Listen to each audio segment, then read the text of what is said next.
Brandon's grandfather built the lakeside cabin by Blackwood Lake in 1957 with his own hands. A skilled carpenter and a devoted family man, he spent weeks clearing the land by hand, pouring the foundation, and assembling the cabin piece by piece. To him, the cabin wasn't just a house. It was a testament to hard work, dedication, and family heritage. His wife, Brandon's grandmother, always admired the passion he poured into the project. Over the years, the cabin became the heart of their family. Brandon grew up visiting the place every weekend with his parents. His father, who inherited the cabin after his grandfather's passing, continued to preserve it exactly as it was, maintaining the original wood paneling, the dock by the water, and even his father's old rocking chair on the porch. The cabin represented not just a physical space, but a symbol of their family's unity, traditions, and history. When Brandon's father passed away, ownership of the cabin transferred to him. Though he lived in the city for work, he made it a point to visit every weekend, escaping the suffocating hustle of urban life. For him, the cabin was a sanctuary, a place of peace, nostalgia, and deep emotional connection to his family's past. Brandon's peaceful life took an unexpected turn one autumn morning when he arrived at the cabin and noticed two unfamiliar men near his property line. Dressed in business casual attire and carrying laser measuring tools, they didn't look like casual hikers. One of them, a tall man with slicked back hair and an unsettling grin, introduced himself as Ronald, the president of the Silver Pines HOA. His companion, Albert, was the compliance inspector. Ronald wasted no time presenting Brandon with a document that claimed the local county had redrawn property lines, and that his family's cabin now fell under the jurisdiction of Silver Pines Estates, an HOA that governed a newly developed subdivision a mile away. Without prior notice or consent, the HOA had decided that his cabin was now subject to their rules and regulations. Ronald proceeded to list a series of changes Brandon would be required to make, including repainting the cabin to meet their approved color palette, modifying landscaping to remove natural grass and wildflowers, and updating architectural features to align with their community aesthetic standards. Brandon, stunned and angered, firmly told Ronald that the cabin had been in his family for generations and had never been part of an HOA. Ronald, still grinning smugly, assured him that official documentation would follow and that non-compliance would result in fines. With that, he and Albert left, leaving Brandon with a sense of unease about what was to come. Within days, Brandon received an official letter from the Silver Pines HOA detailing a long list of alleged violations. The document outlined everything he needed to correct, from exterior paint to landscaping, along with a warning that failure to comply within 30 days would result in escalating fines and potential legal action. The letter included an initial fine schedule, with penalties totaling thousands of dollars for various infractions. Outraged by the absurdity of their demands, Brandon crumpled the letter and burned it in his fireplace. But deep down, he knew that simply ignoring them wouldn't make the problem go away. Determined to uncover the truth, he visited the county assessor's office, where he met William, a weary clerk buried in paperwork. After looking up the property records, William confirmed that the cabin had indeed been annexed into Silver Pines HOA's jurisdiction, an action that had been in discussion for over a year but was finalized only 3 months prior. Shocked and furious that such a decision had been made without his consent, Brandon realized that the HOA was playing a calculated game to absorb his property. Knowing he would need legal support, he called his cousin Ashley, a real estate attorney. She immediately agreed to help and warned him that contesting the annexation would not be easy. Brandon spent the next night installing security cameras around his property, sensing that Ronald and his people weren't done yet. Brandon's instincts were correct. Just a few nights later, he was jolted awake by an alert from his newly installed security system. Checking the live feed on his phone, he saw 3 shadowy figures creeping onto his property with flashlights, measuring tools, and clipboards. One of them taped a notice to his front door, while another took pictures of the cabin's exterior. Furious, Brandon grabbed his shotgun, unloaded, but still intimidating, and stormed outside, flipping on the porch lights. "Get the hell off my property," he roared. The trespassers froze, visibly panicked. One of them dropped his clipboard with a loud clang against the wooden steps. Stammering, they claimed they were simply enforcing HOA compliance. But Brandon wasn't buying it. He made it clear that if they ever set foot on his land again, he would involve the sheriff. The men scrambled back to their vehicle, with one of them muttering under his breath, "You'll regret this." The next morning, Brandon found another letter taped to his door. This time, the The fines had skyrocketed to an outrageous $30,000. But that wasn't all. Shortly after, a truck pulled up, and 2 workers began hammering a large wooden sign into the ground in front of his porch. It read, "Future site of Silver Pines Clubhouse." Seeing red, Brandon ripped the sign out of the ground and hurled it aside. Minutes later, Ronald arrived in a pristine suit, offering a generous buyout to make things easier.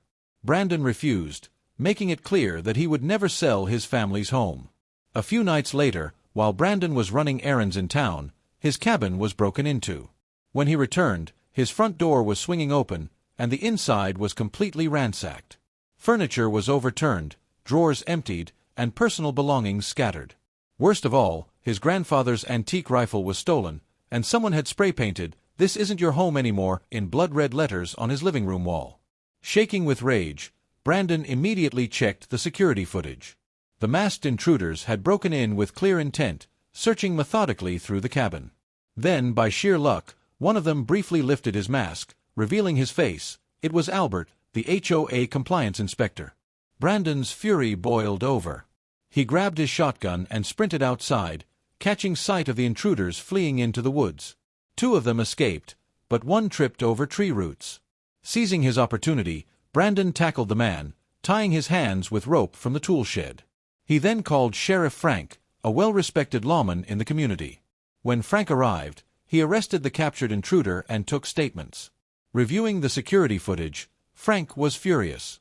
With clear evidence of a break-in and vandalism, he secured a search warrant for the Silver Pines HOA office, marking the beginning of the end for Ronald and his corrupt organization. Sheriff Frank took the case seriously. With Brandon's security footage as solid evidence, he obtained a warrant and raided the Silver Pines HOA office the next morning. Along with his deputies, he confiscated files, computers, and financial records. What they uncovered was even worse than Brandon had expected. The HOA, led by Ronald, had been illegally annexing properties by forging documents, bribing county officials, and manipulating local zoning laws to seize land. Their goal was to turn historic homes and cabins into modern developments, selling them for millions under the pretense of community improvement. The break-in at Brandon's cabin was just one of many aggressive tactics they had used to intimidate property owners into selling.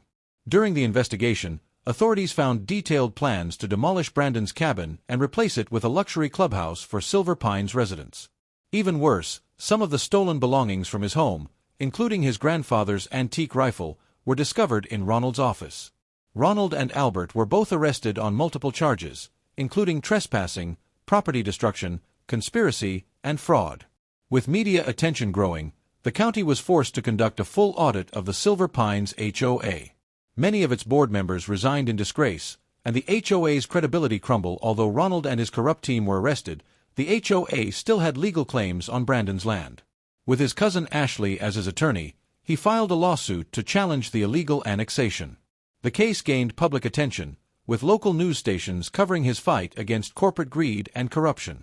During the trial, Ashley exposed the fraudulent documents used to claim Brandon's land under the HOA's jurisdiction.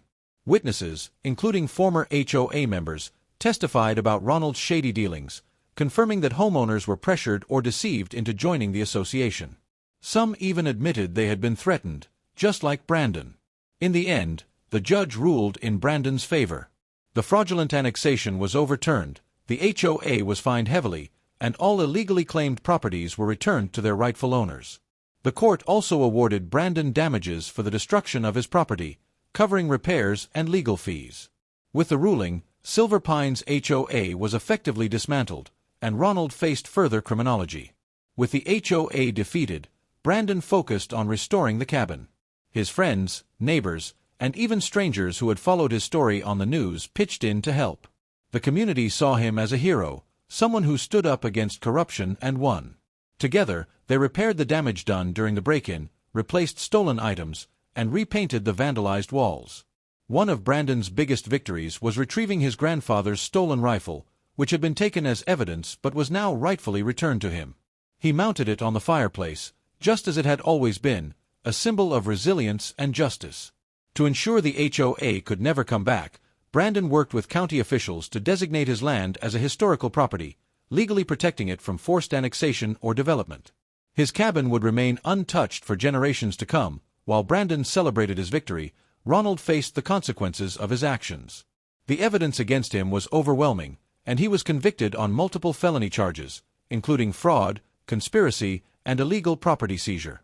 The judge sentenced him to 10 years in prison, with additional financial penalties. Other HOA board members involved in the scheme faced lesser charges but were permanently barred from holding any real estate or HOA-related positions. As for Albert, the compliance officer who had broken into Brandon's cabin, he took a plea deal in exchange for testifying against Ronald. Though he avoided jail time, he was forced to pay restitution and banned from working in any housing-related role. The Silver Pines HOA officially ceased to exist, with its remaining properties returned to their rightful owners or placed under fair local governance. With the battle over, Brandon finally found peace. The lake cabin, which had been under threat of destruction, remained standing just as it had for decades. The community, inspired by his fight, took steps to prevent future HOA overreach, ensuring that no more families would be forced from their homes. Brandon continued to visit the cabin every weekend, just as he always had. Sitting on the porch, looking out over the lake, he felt a renewed sense of purpose. His grandfather's legacy remained intact, and he had proven that standing up for what's right is always worth the fight. As he watched the sunset over Blackwood Lake, a deep sense of satisfaction settled over him. He had won, not just for himself, but for everyone who had ever been bullied by corrupt organizations. His family's home was safe, and he had ensured that future generations could enjoy it just as he had. The cabin was more than just a house. It was a symbol of strength, resilience, and justice. And it was finally, undeniably,